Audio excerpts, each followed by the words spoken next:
Tapi seandainya nggak ada waktu saking sibuknya, maka diuzur. Cuma dia tetap harus mencari cara gimana mengalokasikan waktu sehingga dia bisa menambah ilmu tersebut. Contohnya yang nonton inilah. Ya nggak? Itu teman-teman Sobis ya, alhamdulillah ya. Ini udah dapat mengurangi uzurnya Ustaz. Mengurangi uzur.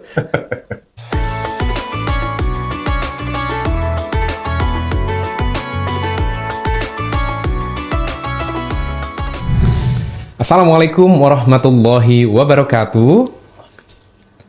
Alhamdulillahirabbil alamin wassalatu wassalamu ala Rasulillah wa ala alihi wa ashabihi ajmain. Sobat Indibis, kita kembali lagi di acara Join Talks di mana teman-teman UMKM dan juga pelaku bisnis dapat menggali ilmu seputar dunia bisnis. Dan alhamdulillah di kesempatan ini bertepatan pada momen Ramadan tahun 1446 Hijriah, kita akan mengangkat tema seputar bisnis dalam perspektif Islam. Dan telah hadir bersama kita di Join Talks kali ini Ustadz Tengku.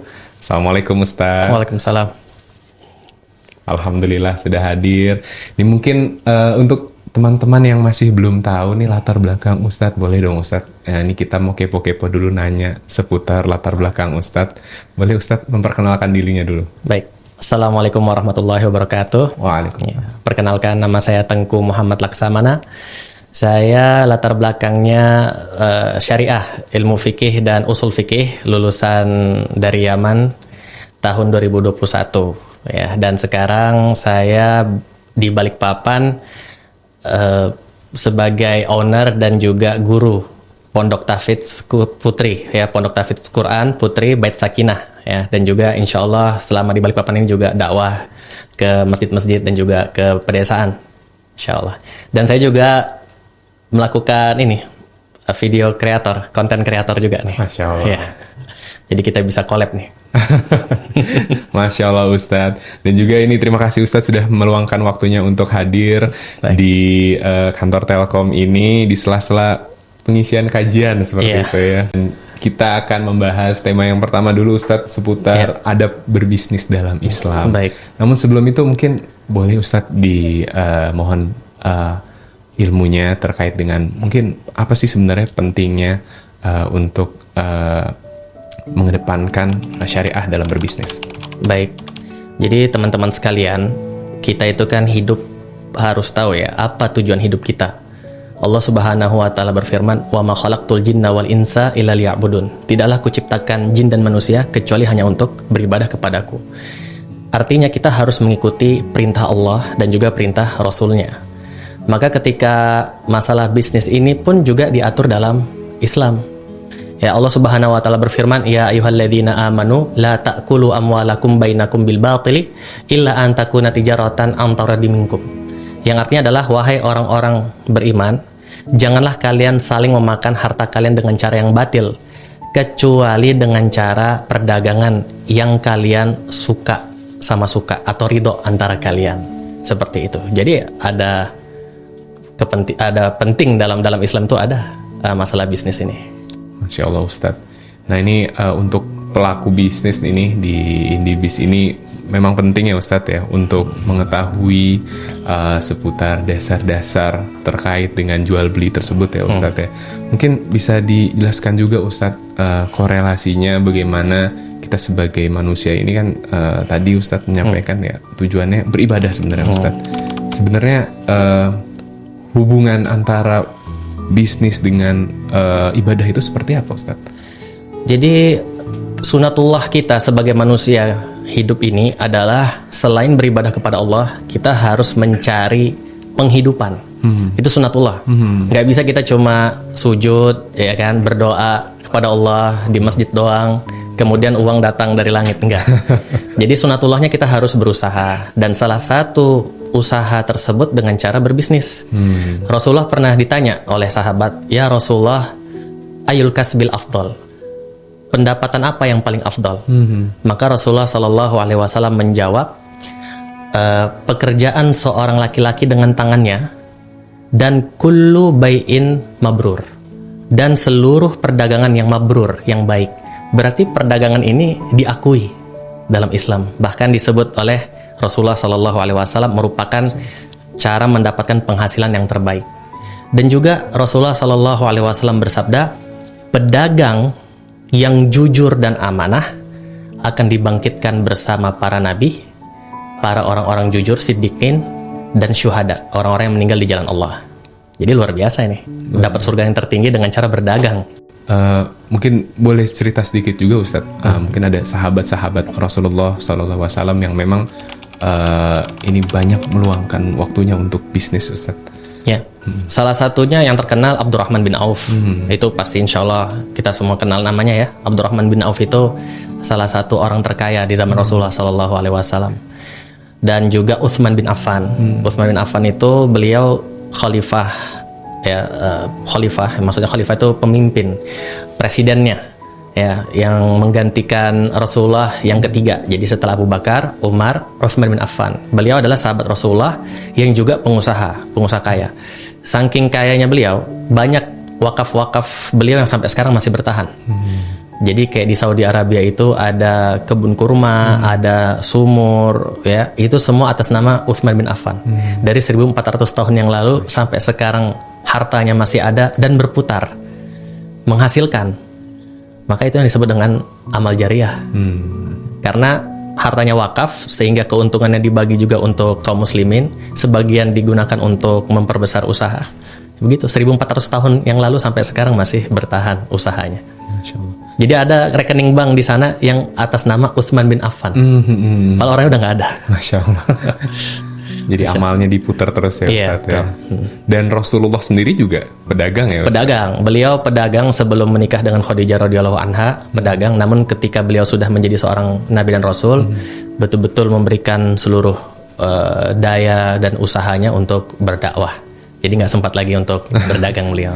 Masya Allah, Masya Allah. Dan kalau kita ngomong syariah nih Ustadz, ini mungkin halal dan haram Ustadz yang biasa dikaitkan. Nah itu batasannya seperti apa sebenarnya Ustadz? Baik. Untuk mengetahui halal dan haram dalam bisnis itu dilihat dari 3 sisi. Sisi yang pertama dari sumbernya. Sisi yang kedua dari transaksinya, metode transaksi. Dan sisi yang ketiga dari dampaknya kepada masyarakat. Contoh, kita tahu kan kita nggak boleh mengkonsumsi babi gitu ya. Tahu semua ya, Muslim pasti tahu semua nggak boleh mengkonsumsi babi. Maka nggak boleh bisnis kita itu produknya dari produk babi. Simple. Walaupun keuntungannya mungkin besar. Tapi karena sumbernya nggak benar, nggak boleh. Yang kedua, metode transaksi. Metode transaksi, jualnya barangnya halal. Misalnya saya bilang sama teman-teman sekarang, saya menjual apa yang ada di kantong saya sekarang. Uangnya transfer sekarang, nanti saya akan tunjukkan. Jadi kayak mystery box. Itu enggak boleh. Walaupun ternyata dalam sini, ya, lihat apa dalam sini? Ya, dalam sini ternyata kunci motor, ya kan? Sayang kalian nggak ikut. Tapi kalau dilakukan haram, karena metodenya, transaksinya adalah gharar, ketidakjelasan. Dan yang ketiga, dampaknya. Jadi bahannya bagus, transaksinya benar, tapi ternyata berdampak merusak lingkungan. Itu haram. Ya, jadi kayak tambang-tambang ilegal itu, kan tambang sah-sah aja. Sumbernya halal, metode transaksinya juga halal, tapi ternyata merusak lingkungan dan tidak ada pembaharuan di situ. Maka di situ melanggar syariat.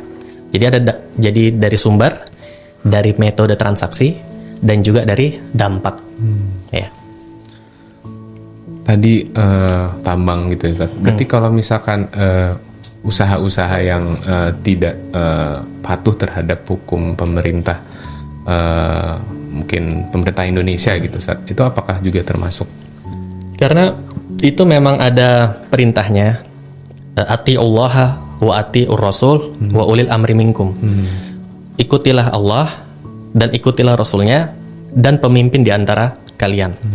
Kenapa kita harus mengikuti peraturan yang ada di negara ini? Karena kalau enggak bakal kacau, betul nggak? Kalau tidak bakal kacau. Contoh kecil lah, contoh kecil, lampu merah, ya kan? Kita terobos aja. Memang kita bisa sampai ke dari A ke poin B gitu ya, dengan menerobos lampu merah. Tapi kan di situ ada berbahaya bagi dirinya dan orang lain. Menzolimi orang lain. Nah, pemerintah itu kalau dari segi peraturan itu untuk menjaga negara dan juga untuk masyarakat. Kalau segi peraturan ya. Maka kalau kita melanggar, kita akan menyebabkan doror atau bahaya kepada diri sendiri atau kepada orang lain yang banyak, seperti itu. Baik, Masya Allah. Sebenarnya sejauh apa sih pengusaha itu harus belajar terkait dengan metode ataupun akad-akad itu, Ustaz? Rasulullah Shallallahu Alaihi Wasallam bersabda, "Thalabul ilmi fardhatun ala kulli muslimin wa muslimah." Menuntut ilmu itu adalah wajib bagi setiap muslim dan muslimah. Ulama membagi wajib ini. Ada wajib ain, yang mana kalau nggak dikerjakan berdosa dia.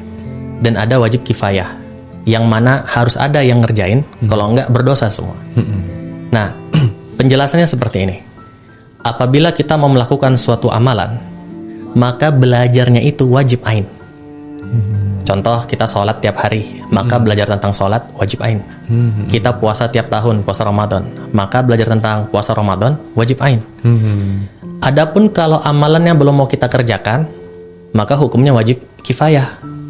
Contoh, kita belum punya uang banyak sehingga belum wajib bayar zakat, maka belajar tentang zakatnya fardu kifayah. Tapi orang yang udah punya uang untuk bayar zakat, belajar tentang zakat fardu ain. Orang yang mau menikah, maka belajar tentang pernikahan fardu ain. Sedangkan yang belum mau menikah masih fardu kifayah. Nah, sekarang kira-kira gimana nih? Mau bisnis, sudah di depan mata, atau bahkan sudah nyemplung dalam bisnis. Apakah dia boleh-boleh saja tidak menambah ilmunya terhadap apa yang diinginkan Allah dan Rasulnya? Tentu saja tidak. Dia harus mengusahakan dirinya untuk belajar bagaimana agar bisnisnya itu sah secara syariat, halal di sisi Allah, halalan wa thayyiban, halal dan baik. Itu wajib ain bagi pelaku bisnis. Tapi kalau sibuk gimana? Itu uzur ya. Jadi seandainya ada waktu dan dia bisa mengerjakan, maka wajib ain. Tapi seandainya nggak ada waktu saking sibuknya, maka diuzur. Cuma dia tetap harus mencari cara gimana mengalokasikan waktu sehingga dia bisa menambah ilmu tersebut. Contohnya yang nonton inilah, ya. Tuh teman-teman Sobis ya, alhamdulillah ya. Ini udah dapat mengurangi uzurnya, Ustaz. Mengurangi uzur. Ketika kita tadi ya Ustaz, belajar dan tidak belajar, itu apakah keberkahannya sama, Ustaz? Beda dalam lah. berbisnisnya. Beda. Jadi semua yang kita jalani dalam rangka mengikuti perintah Allah dan perintah Rasulnya pasti berkah. Pasti berkah. Berkah itu artinya apa sih? Berkah itu artinya bertambah dia, bertambah. Bukan berarti uangnya harus bertambah, belum tentu. Belum tentu uangnya yang bertambah, tapi bertambah dari segi yang lain yang dia tidak dapatkan seandainya dia tidak mengikuti Allah dan Rasulnya. Misalnya yang tadinya seharusnya dia sakit, ternyata dia sehat, begitu ya. Mungkin teman-temannya yang lain uangnya banyak, tapi pernikahannya begini-begini, dia anteng-anteng aja. Ujiannya banyak, Ustaz. Ujiannya banyak. Kalau mereka ujian, dia aman gitu kan. Kemudian anak-anaknya bisa masuk ke sekolah unggulan, dapat beasiswa, dikirim ke luar negeri. Padahal dari segi profit nggak sebanding dengan kawannya. Kawannya pas dilihat, wah profitnya tinggi, kemudian mobilnya berderet, tapi ternyata dia tidak mengejar keberkahan tersebut, sehingga ada masalah di belakang yang kita nggak tahu, yang tidak terekspos gitu kan, cuma dia merasakan. Betul. Sedangkan orang yang mengikuti perintah Allah dan Rasulnya ada keberkahan. Dari segi zahir nampaknya mungkin profitnya nggak terlalu besar, tapi ternyata di belakangnya itu semuanya tertolong dia. Itu namanya keberkahan. Dan ini mungkin merekap juga ya tadi Ustadz ya, pentingnya belajar ilmu fikih jual beli seperti itu ya. Ini insya Allah nanti melahirkan keberkahan berikutnya Ustadz ya. Baik, seperti itu.